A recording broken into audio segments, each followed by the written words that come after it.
자, 우리가 레위기 또 민수기 이런 말씀을 보게 되면 조금 무리하고 이게 거리감이 있어 보이고 이해가 안 되는 부분이 많아요.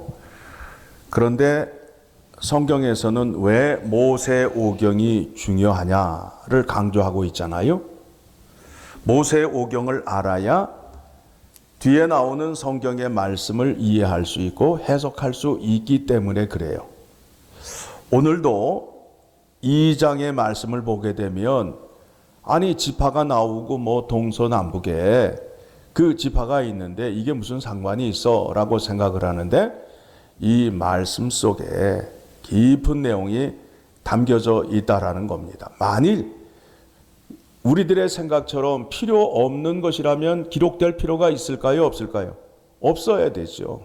그런데 중요한 말씀이 이 속에 담겨져 있기 때문에 이제 설명을 드리려 합니다. 회막을 중심으로 동서남북으로 세 지파씩 배치가 되는데 그 세 지파의 구성원과 세 지파가 갖고 있는 깃발이 상징하는 의미가 무엇인지를 이제 여러분이 이해하셔야 됩니다. 자, 동쪽 지파에는 유다 지파와 이사갈과 스물론인데 우리가 야곱의 12아들의 이름을 혹시 알고 계시나요? 자, 레아가 몇 명의 아들을 낳았죠? 6명의 아들을 낳았어요. 그런데 이 지파를 배치할 때에 그 어머니의 그 족보와 아주 연결이 된다는 거예요. 자, 보게 되면 유다 지파는 이사갈하고 스물론인데 레아가 아들 6명을 낳았는데 순서적으로 보게 되면 유다는 4번째 아들이 되고 이사갈은 5번째, 스물론은 6번째 아들이 되는 거예요. 레아가 몇 명을 낳았다고요? 6명을 낳았는데 넷째, 다섯째, 여섯째가 되는 거예요. 형제로 볼 때는 유다는 4번째가 되고 이사갈은 9번째가 되고 스물론은 제가 헷갈리네요. 이사갈은 9번째가 되고 스물론은 10번째가 됩니다. 예. 그렇게 해서 그 구성원을 모을 때에 이렇게 서로 이해하고 서로 하나가 될 수 있는 혈연을 중심으로 모았다는 것을 먼저 기억하셔야 됩니다. 그런 다음에 거기에서 진영의 군기로는 웅크린 사자의 모습을 하고 있는데 이 군기에 진영의 기에 상징적인 의미를 준 것은 창세기 49장에 야곱이 12아들에게 축복을 해줄 때에 그 축복의 내용이 그 깃발 안에 들어가요. 그러니까 거기 보게 되면은 유다에게 웅크린 사자와 같다라고 말했지요.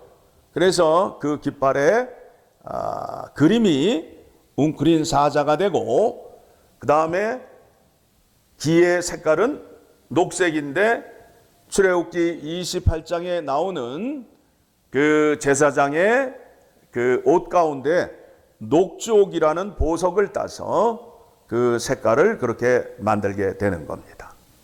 그러니까 여기에 다 의미가 있어요. 그냥 아무렇게 한 게 아니라 앞에 있는 말씀이 근거가 되어서 이 말씀이 기록되어 있고 또 뒤에 가면 이 말씀이 근거가 되어서 또 말씀이 있고 그래요.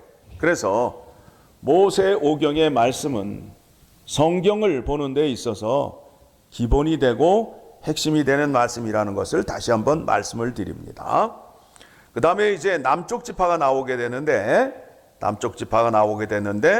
거기에는 누가 나오느냐 하면 루벤과 시므온과 갓지파가 나오게 돼요. 그러면 구성원을 보게 되면 레아의 첫 번째 아들이 루벤이요 시므온 12형제 가운데에도 첫 번째가 루벤, 시몬이 됩니다. 그러면 갓은 12형제 가운데 7번째가 되는데, 이 갓은 누구의 아들이냐면 레아의 몸종인 실바의 첫째 아들이에요.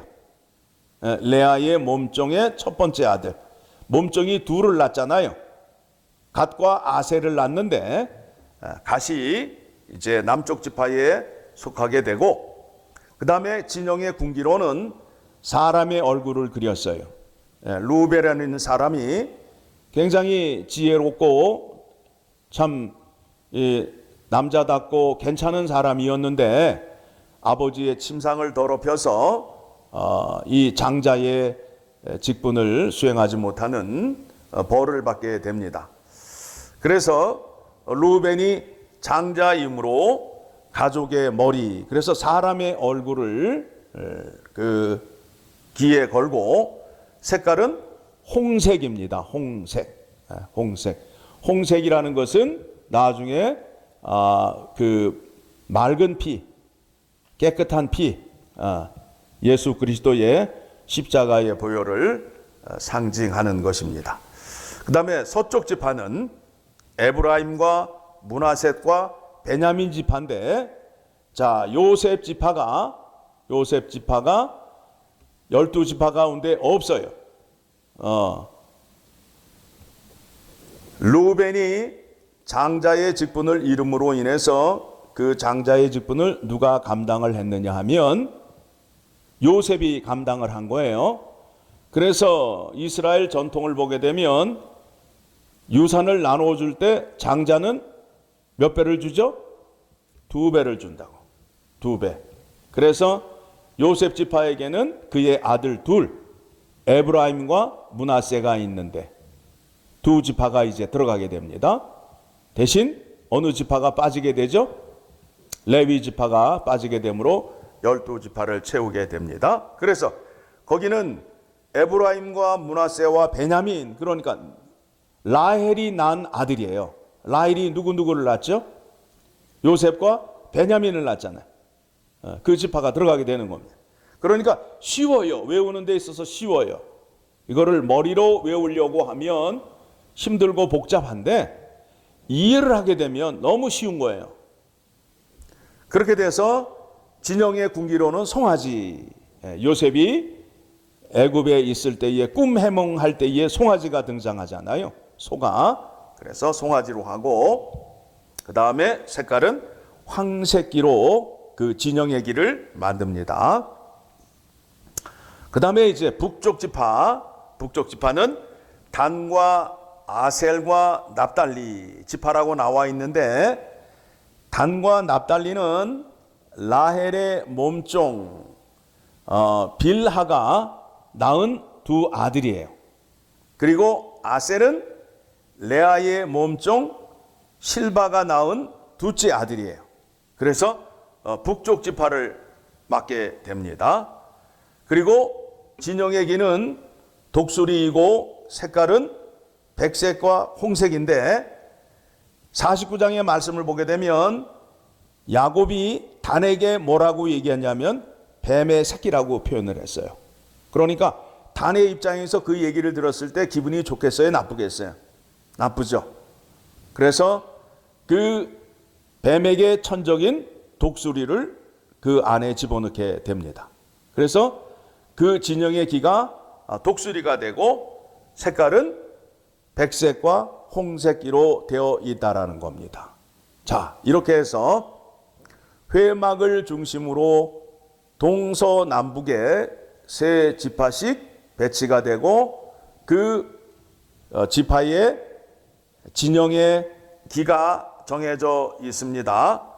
자, 그런데 이게 이제 어떻게 해석이 되느냐 하면, 자, 뒤로 가시게 되면 에스겔서 1장 10절을 가게 되면, 에스겔 1장 10절을 가게 되면 하늘 보좌에 하나님 우편에 생물계를 대표하는 4개의 생물이 등장을 합니다. 이게 나중에 또 요한계시록에서 또 등장을 해요. 자, 1장 10절, 에스겔 1장 10절. 같이 읽겠습니다. 시작. 그 사람의 얼굴 모양은 넷의 앞에는 사람의 얼굴이요, 넷의 오른쪽은 사자의 얼굴이요, 넷의 왼쪽은 소의 얼굴이요, 넷의 뒤는 독수리의 얼굴이니. 그렇죠? 지금 여기 보니까 그 네 지파가 상징하는 그 진영의 그 깃발 안에 들어가는 그 상징이 지금 여기에 등장을 하죠. 그렇게 됨으로 인해서 지금 광야에 세워진 회막이 하나님 보좌가 이 땅에 내려와 있음을 상징하는 것이 되는 겁니다. 이스라엘 백성들에게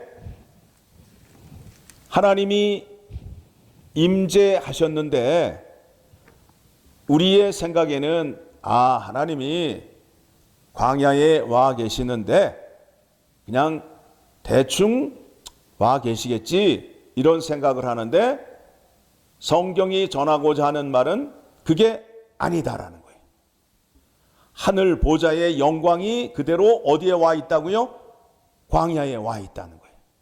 광야에 와 있다는 거예요. 예, 성경의 말씀을 통해서 우리가 이렇게 확인할 수 있잖아요. 예.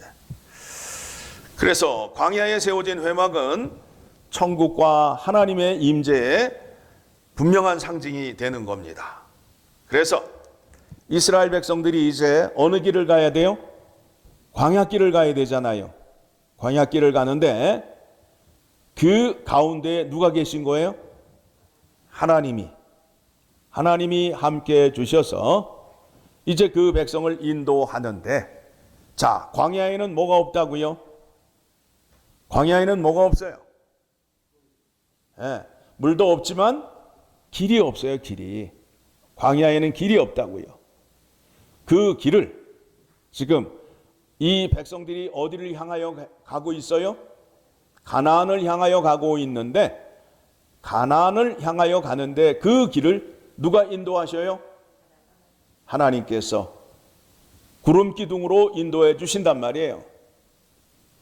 낮에는 구름 기둥, 밤에는 불 기둥으로 인도해 주시는데, 자, 구름이라는 것이 무엇이냐면 하나님을 보면 죽어요, 안 죽어요?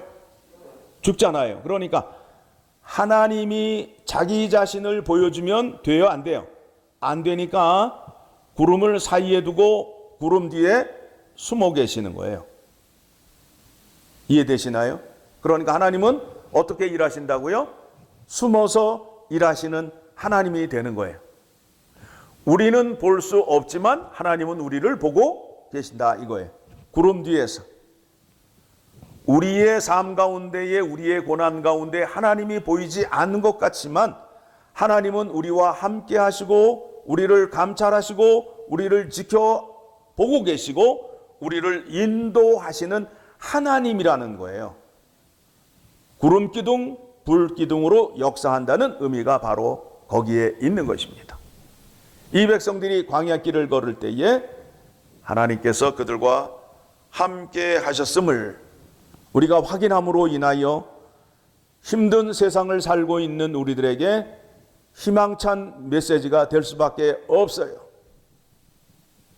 우리 눈에는 보이지 않는 것 같지만 숨어서 일하시는 하나님께서 우리와 함께 하신다라는 겁니다. 광야에 광야교회가 있었습니다. 그곳에 하나님이 임재하셨던 그 영광의 모습을 이스라엘의 진영을 통해서 그 깃발과 색깔을 통해서 확인하였습니다.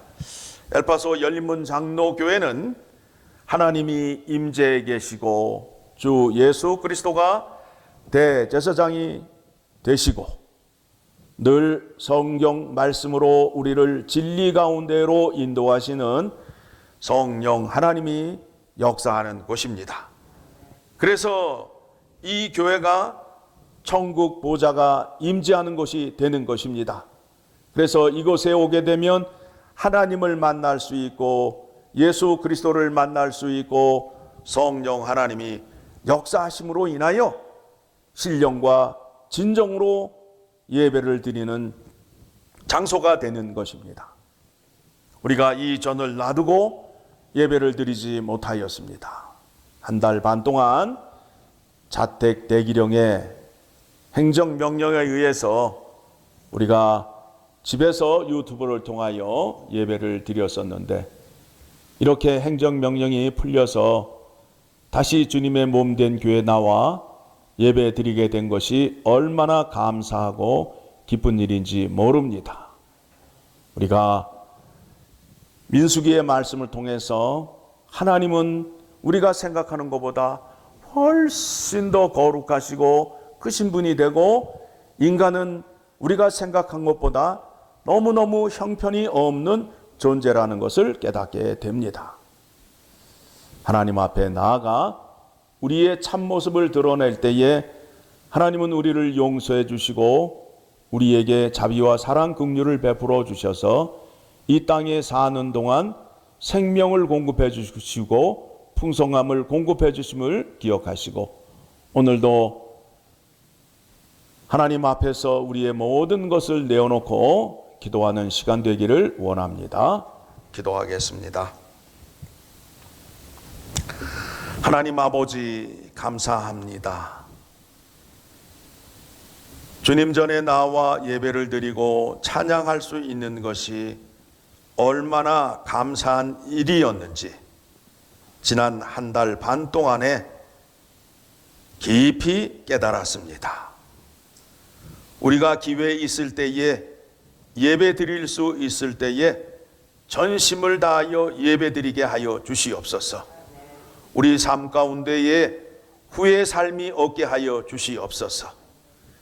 내가 건강할 때에 힘을 다하여 하나님께 예배 드리고, 내가 힘이 있을 때에 하나님께 봉사하며 하나님 앞에서 후회 없는 삶 살 수 있도록 깨닫게 해주신 것 감사합니다.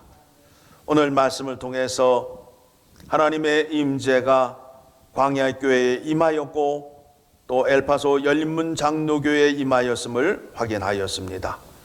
이 말씀 깊이 묵상하면서 주님 전에 나와 우리의 기도 제목과 모든 것을 내어놓고 기도하는 신실한 자들이 될 수 있도록 인도하여 주시고, 택한 백성들에게 오늘도 하나님의 은혜가 임하여 모든 위험으로부터 보호받게 하시고, 우리가 가는 길에 걸려 넘어질 돌뿌리를 치워주시고, 악한 것들이 우리에게 돌 던질 때에 오래 참음의 믿음으로 견디게 하시고, 주님이 가셨던 그 길을 우리도 묵묵히 갈 수 있는 믿음을 허락하여 주시옵소서.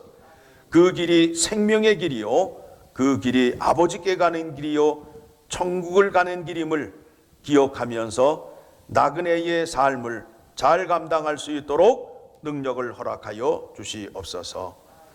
감사드리며 우리를 구원해 주신 예수 그리스도의 이름으로 기도드리옵나이다. 아멘.